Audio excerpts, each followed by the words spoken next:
endorsement of Mexico. How old is he now? 39. Oh, wow. He's 40. Oh, wow. This fight has the combat world split in two. Some call it a joke. Others call it a revolution. But one thing's for sure, everyone is talking about it. Even Joe Rogan couldn't stay silent. On his podcast, he called this matchup pathetic, a slap in the face to real boxing fans. Harsh? Maybe. But when a YouTuber steps in the ring with the son of a Mexican boxing legend, emotions run high. The internet is on fire. Chavez Jr. wants redemption. Jake Paul wants respect. And somewhere in the middle of the chaos is the truth about what this fight really means. But who is going to win this fight? Julio Cesar Chavez Jr. isn't just another opponent. He's boxing royalty.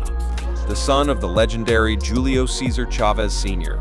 He grew up in the shadow of greatness, with gloves on his hands before he could walk.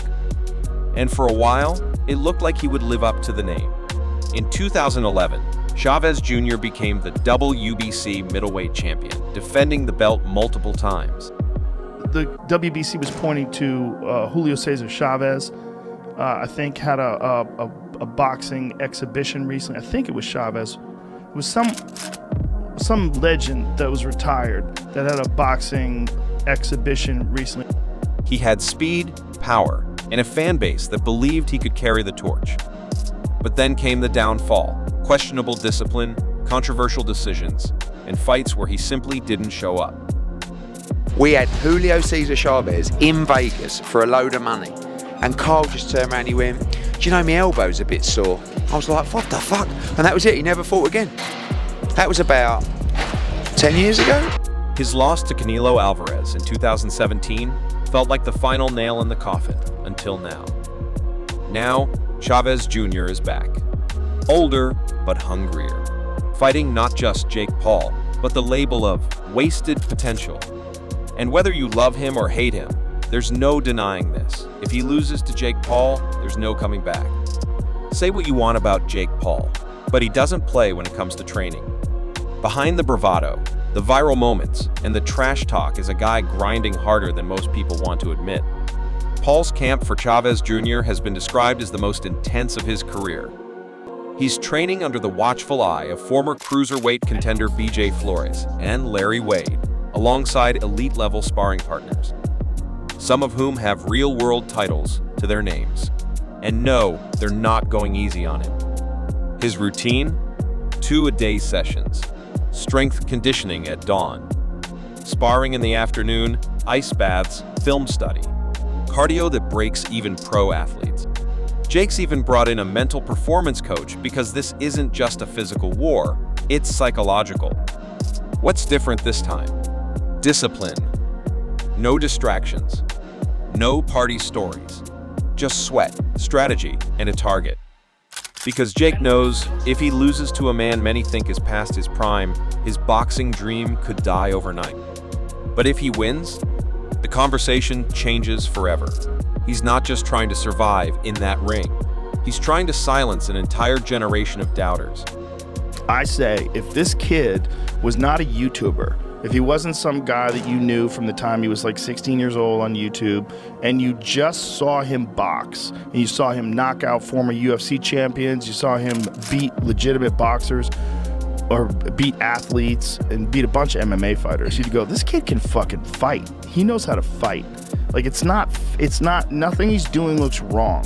If there was any doubt that this fight is personal, just watch the press conference. From the moment Jake Paul and Chavez Jr. stepped on stage, the tension was undeniable.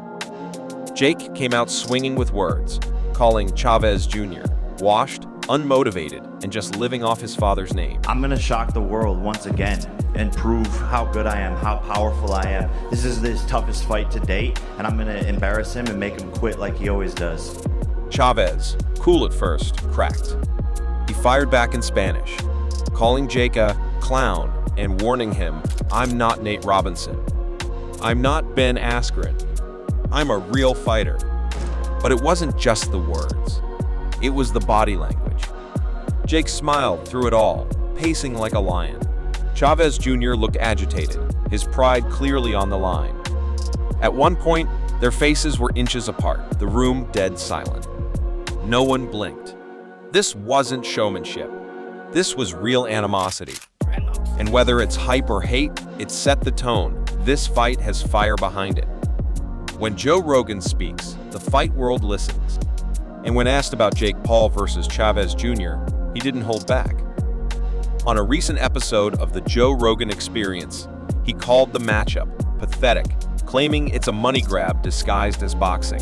He accused Jake of picking faded names with big reputations to look like a killer in the ring. Harsh? Maybe. But coming from someone who's watched hundreds of real champions rise and fall, Rogan's words carry weight. He didn't stop there. Rogan said that Chavez Jr. represents everything that frustrates hardcore boxing fans, a man with all the tools, all the pedigree, but not the discipline. And now being used as a stepping stone by a YouTuber? But here's the thing. Rogan also admitted something important. He said, if Jake wins this, maybe we've been wrong. It's rare to see Rogan leave the door open. That one sentence changed the tone.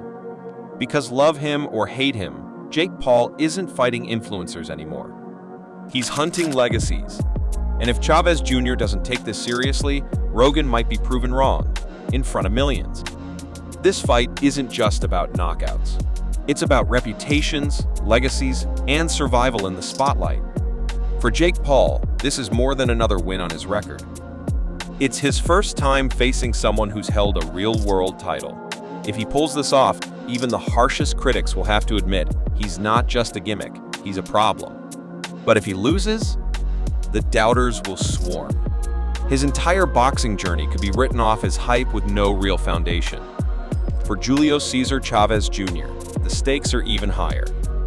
A loss to Jake Paul won't just hurt, it will humiliate.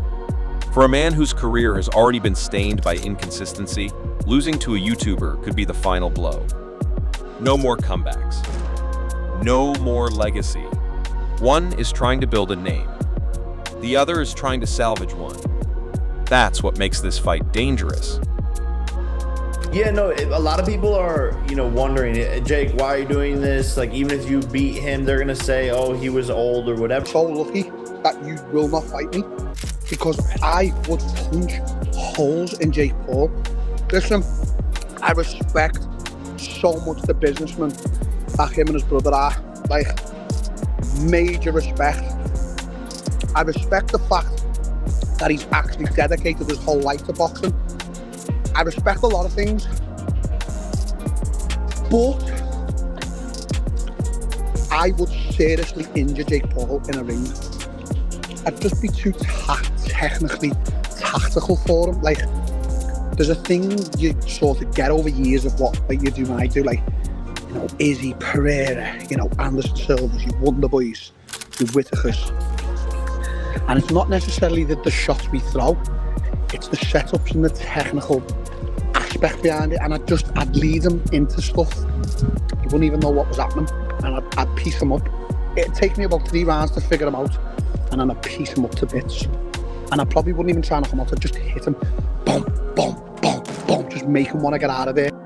All right, now it's your turn. Do you think Jake Paul can shock the world? Or will Chavez remind everyone why he once wore gold around his waist? Drop your predictions in the comments and don't hold back. Who wins? What round? Knockout or decision? If you enjoyed the breakdown, hit that like button, subscribe for more fight analysis, and ring the bell so you never miss a shot. This fight might rewrite the rules of boxing or prove why they exist in the first place. Either way, we'll be watching. Will you?